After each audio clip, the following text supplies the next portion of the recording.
Let's now look at distributive property.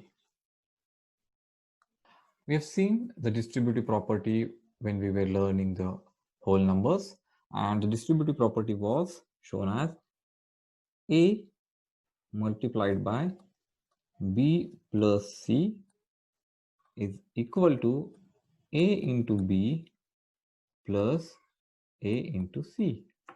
So if we have three whole numbers A, B and C, okay, then they are distributive over addition in such a way that A is multiplied to the addition of B plus C is same as A multiplied by B only plus A multiplied by C only. Now let's see if this applies to the integers. So let's take integers. A is equal to -1, B is equal to -2, and C is equal to 3. And let's see if this is true. Now let's solve the left hand side first. So LHS is equal to A multiplied by B plus C. Where now replace the values of A. A is -1 multiplied by B. B is -2 plus 3. C is plus 3. That gives me -1 as it is. Let's solve the bracket first. So this is -2 plus consecutive signs, equal signs gives us positive. So plus 3. Now -2 plus 3. Different signs means it is subtraction. So we subtract 3 minus 2 is equal to 1, and hence it becomes -1 into bracket 1, and 1 gets the sign of greater integer or greater number, which is 3 here, and the sign is plus. So plus 1. Now -1 into +1. -1 into +1, multiplication of the weights gives us 1, and only one negative integer, which is odd number of negative integers, gives the sign as minus. So our answer is -1. Now let's solve the right hand side. So for right hand side is equal to A into B plus A into C. So A is -1 into B is -2. Let's put a bracket around them. Plus A is again -1 and C is plus 3. Let's put this second bracket around it. So now here -1 into -2. Let's first multiply the weights. 1 into 2 gives 2. 2 negative numbers here. So even number of negative numbers gives answer as plus. So it's +2 for this side, plus here -1 into 3, multiply 1 and 3 gives us 3.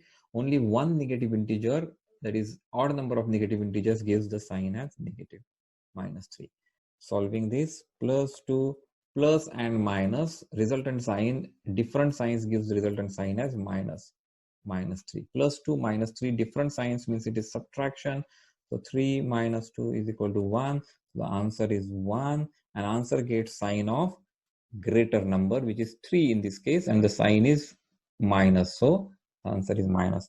And now we can see that in this case, the left hand side and right hand side, they are equal.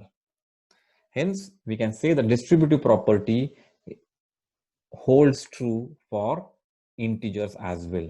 Now we have seen this distributive property over addition.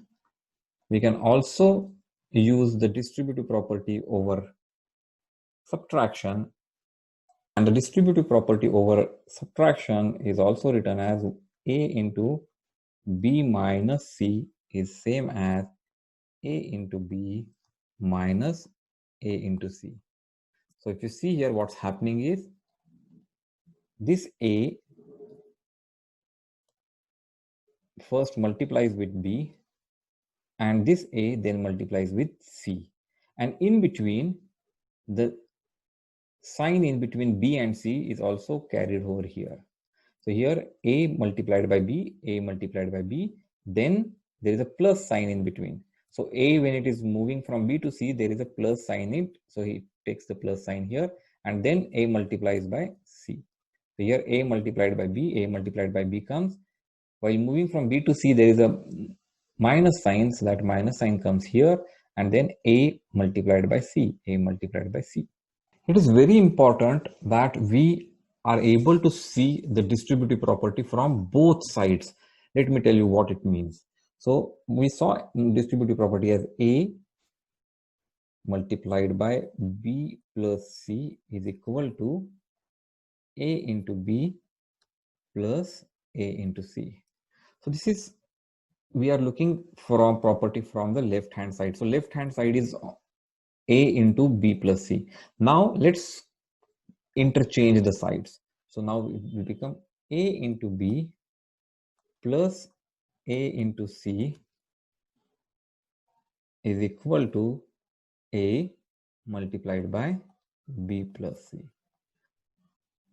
So many times you will also need to use this way the distributive property.